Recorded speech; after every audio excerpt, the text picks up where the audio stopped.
Okay, the journey continues, and this is now from Mount Sinai to the edge of the promised land. As Israelites take up this journey, they have to deal, with their own struggles, and also they they get to see God's unending faithfulness.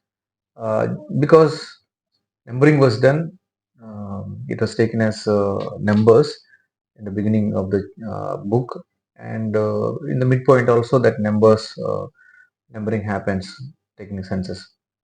Otherwise, this does have themes of obedience, rebellion, faith, trust. All these things will emerge as we go through the book of Numbers. And it actually points towards God's unwavering commitment to His people, preparing them and foreshadowing believers to walk by faith. As we see in chapter 1, God has Moses count the men able to fight. And you remember when they came out of the land of Egypt, they were not warriors, but now they get to prepare themselves. So all the numbering happens as per their ability to war. And chapter 2, tribes are organized, how they uh, locate themselves around the tabernacle. And 3 to 4, God assigns the Levites as caretakers of the tabernacle, detailing their roles. Just as the Levites were set apart, we too are called to serve in God's kingdom. And we see laws and offerings and moving out in the next 10 chapters, the next 5 chapters, sorry, 5 to 10. So, in the fifth chapter, water of bitterness, litmus test for adultery, that is what we see. And the sixth chapter, Nazarite woe is introduced. Especially, it's a special commitment to God. Jesus embodied that ultimate dedication in his own life.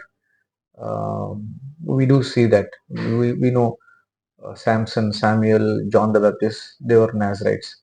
We do see famous Aaronic blessing in the sixth chapter.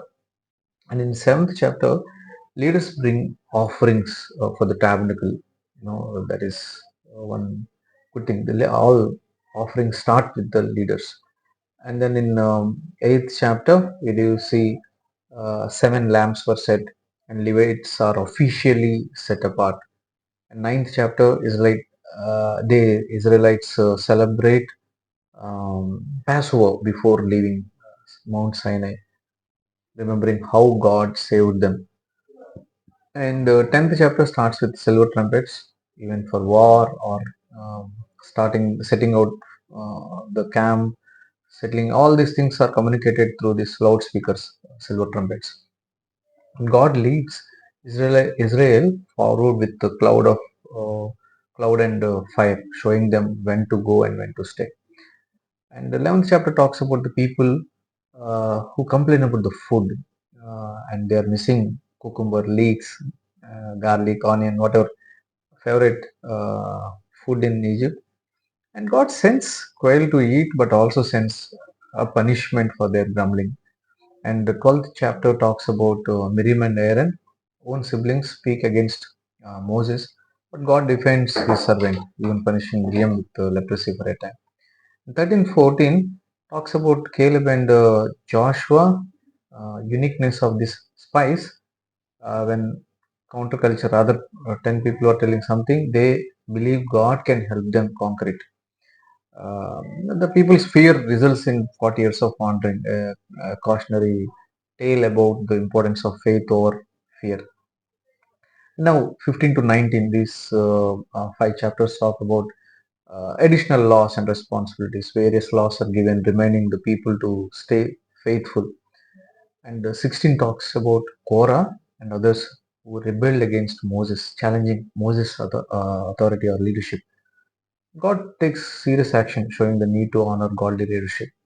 And the 17th chapter talks about Aaron's staff buds, again confirming Aaron as God's chosen high priest. And 18 talks about more duties and more privileges for the priests and Levites. They are all clarified, who are priests, Levites, what are their roles and responsibilities. 19 talks about the ritual with the red heifer is given for purification. Now, lots going around Israel conflicts. A lot of news are coming. We do not know, but we get to be ready for the end times. And as I mentioned in this video, in the previous video, 20 to 21 chapter, losses and victories. We do see 20th chapter, especially when Moses struck the rock when ordered to speak to the rock. This actually caused him uh, from he could not enter the promised land because of this particular disobedience. Though water came, but he was punished. So we need to be very careful when we receive the instructions from the Lord. In chapter 21, Israel battles their enemies and the complaints again. This is when poisonous snakes come, and God instructs Moses to make a bronze snake for healing. And Jesus later references this, saying he would be lifted up to bring life to all who believe. We do see Balaam and Israel's challenges. 20 to 24, this pagan prophet Balaam, he is asked to curse Israel, but God turns his words into blessing. Through donkey, which started speaking, he realizes, no, I cannot go against God's people, and I cannot. But here comes the 20th chapter where Israelites had to go through the punishment because they fell into adultery, idolatry, and immorality with the Moabites, leading to severe consequences. And in this chapter, Phinehas, basically grandson of Aaron, he did a heroic thing to stop the punishment from the Lord on the Israelites. So it's a warning to avoid uh, compromising our faith. 26 to 36 talks about preparations for the promised land.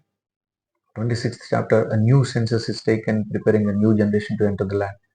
God keeps his promises, preparing those who trust him to step into them, but those who grumble, they will perish.